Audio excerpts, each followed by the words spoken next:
I am coming to you in this video with a little bit more of like a vlog style situation because I want to show you the behind the scenes of what it looks like when I do a photo shoot for my marketing, for my products, that type of thing, with the intention to give you inspiration to see that it doesn't have to be perfect. You don't have to spend money on a photographer. You don't need fancy stuff. You don't need a makeup artist or stylist or any of that stuff.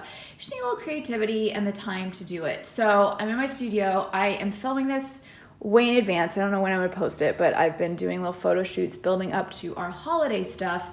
And this is the busiest time of the year for a lot of crafters and artists. And a big piece of that is photography.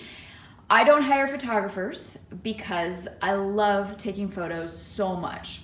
So I want to show you guys that you don't need like all the fluff or to get super professional to have fun photos. I really want you to see what chaos looks like when it comes to photography for me, and that it doesn't have to look perfect. So many times I think we wait until something can be perfect until we do it.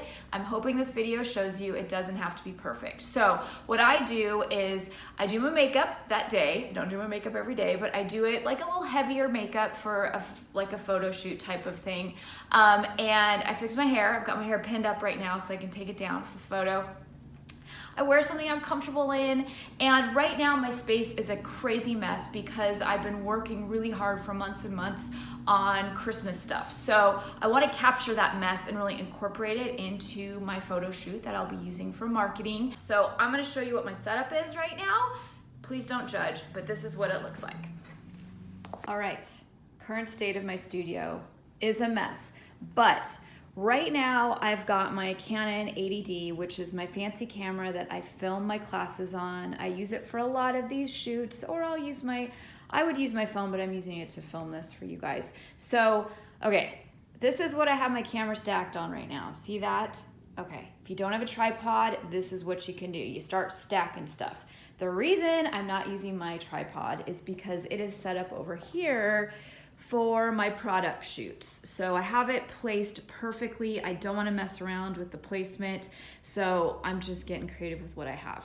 I actually have two of these really great open tripods, but I broke my other one doing stuff outside with it. So I've got one left, which means I have to stack my stool and a paint can and a box and then my camera on top. And so what I'm going to be doing is I'm going to be using my messy tables and the chaos I have going on over here as a way to capture some fun, colorful photos for my newsletter, for my blog, for marketing. I think it's really, really cool. I love seeing people's behind the scenes, their messy process. I love people's messes. It's just something as a creative and an artist I'm attracted to. So I'm going to be kind of styling, kind of zhuzhing this a little bit just so that I can drop myself in over here somewhere and get a few photos and then switch some stuff out and play around with the table that I have that is already trashed and colorful and messy. Okay, so I'm gonna take a couple shots just so you guys can see. I actually have this really cool app on my phone that connects my phone to my camera so I can actually see the screen and control it from far away. I can't do it because I'm filming on my phone, but I'm just gonna go for it with my camera. So I have my timer set on my camera and I can see my little scene in here that you guys can see. I'm gonna just focus on that and I'm gonna jump in. Okay, and I'm gonna do this a few times just to get a few different shots. It usually takes about, depending on how comfortable you are with the camera, it takes anywhere from like 10 to 20 shots for me to get maybe one or two that I really like that I can use for marketing.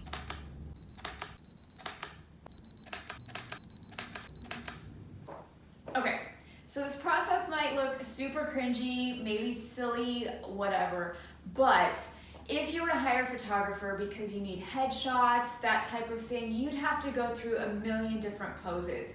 You'd have to smile different ways, do different ways that you position your body, hold things, props, all that good stuff. So the only difference is that at least you're alone with a timer and there's no one staring at you, unless you're filming it for a video to share with the world. But I'm really comfortable in front of the camera because I teach so many online classes. I'm always taking pictures, talking to the camera. So for me, I kind of know my best angle or how to stand or what I can hold to get a fun shot. The reason I'm actually in these shots is because I have found, I think most people who deal with social media and that darn Instagram algorithm will know that when there's a real life human in your photos, those photos seem to do better, there's better engagement. I just think when you're an artist, it's really easy to put your work as the forefront, which is awesome. That's my favorite thing to do. But I also think that we're all very curious about who each other is and what we look like in our life and our space and all that good stuff. So I like to throw myself into pictures, you know, here and there throughout my Instagram feed. So while I don't have a feed that's just all like selfies and that type of thing, it's just not my style. I like my art to be first and in the spotlight. I do like to have photos of myself alongside my art or me working, that type of thing, because those tend to kind of break up the way everything looks. And it's just nice to see a real life human when you visit somebody's platform and kind of want to engage with them. Okay, so I finished up my shots over here in this little spot. I am going to do a few more. I'm going to rearrange some of this stuff. Just get a few more shots. So they just have a lot of choices and a little diversity in some of the photos I'm taking, but I want to show you real quick what I use. I've got this app on my phone called Camera Connect, and it connects to my Canon 80D. Again, you do not need a fancy camera, but this has made my life easy. Where I can use this as like remote shooting. So I can't connect right now because I'm using both of my devices for video, but I can actually have my camera hidden somewhere in the shot and I can see my setup. I can see myself on screen. I can place myself. I don't have to run back and forth to my tripod or my camera to check on things. And I can actually press a button where I take the picture from my phone connected to my Canon. Okay, so that is my little process. I still have a lot more photography leading up to all the stuff I have planned for the holidays and into the new year. I will probably knock it out within a couple of days.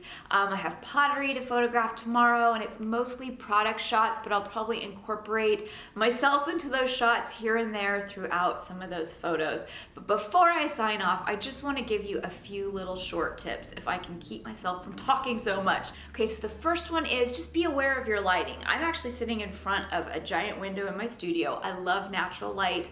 I like to take most of my pictures in daylight if possible.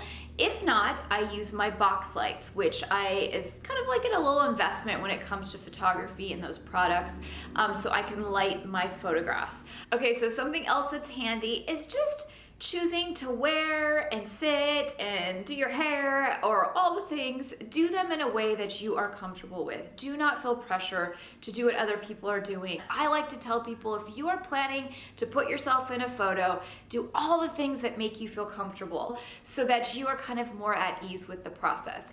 I'm not gonna lie, I'm comfortable in the front of the camera these days, but when you are getting used to it, it feels awkward. So all the stuff you can do to make yourself just feel like yourself when you're sitting in front of a camera, whether it's with a photographer or you're taking them yourself, is gonna help you just be more at ease, and it's gonna shine through in those photos. So don't feel that pressure to do things the way other people are doing them on Instagram or on social media. Just do you. Okay, so the last little tip is to just not feel pressure to be perfect or precious with the process. That's a tongue twister. Oftentimes, I think people wait until something's perfect in order to do it. And when it comes to photography, you don't need any of that. You just need your phone and a little bit of courage to jump in front of the camera or to take some creative shots, that type of thing. So please don't feel like you need fancy gear. Don't feel like you need to hire somebody. Don't feel like your wardrobe has to be perfect or you need to lose 5 pounds before you get your picture taken or get your makeup done.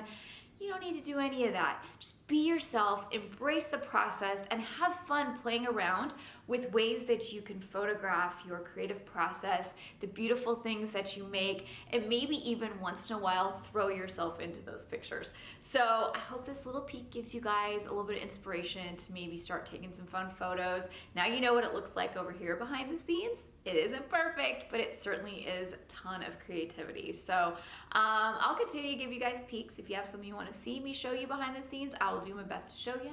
And in the meantime, I hope you have a great day, and I'll be talking to you soon. Peace.